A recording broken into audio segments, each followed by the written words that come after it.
আমার বাবার নাম পারভেজ হোসেন। 2013 সালের ডিসেম্বরের 2 তারিখ আমার বাবাকে শাহাবাদ থেকে তুলে নিয়ে যাওয়া হয়। আমি 2.5 বছর যখন আমার ছিল তখন থেকে আমার আমরা কোলে কোলে করে এখানে আসি। আমি বড় হয়ে গেলাম এখানে আসতে আসতে। এই শব্দটা অনেক ছোট, কিন্তু এর ভিতরে ঢুকে আছে হাজার হাহাকার, কষ্ট, কান্না।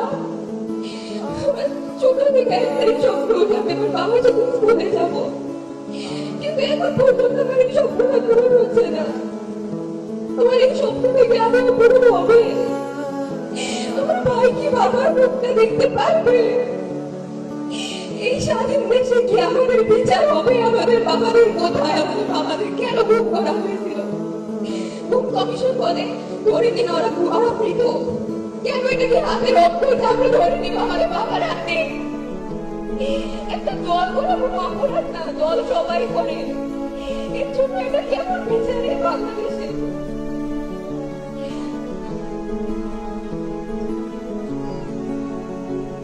বছর যায়, নতুন বছর আসে, কিন্তু আমাদের বাবার আসে না।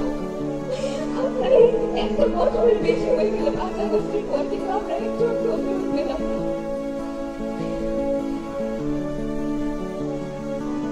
আমি তারেক রহমান তাজুর কাছে আশা করি যে আমাদের বাবাদের খুঁজে দেবে, এই বাংলাদেশের মাটিতে বিচার করবে এই গ্রুপের।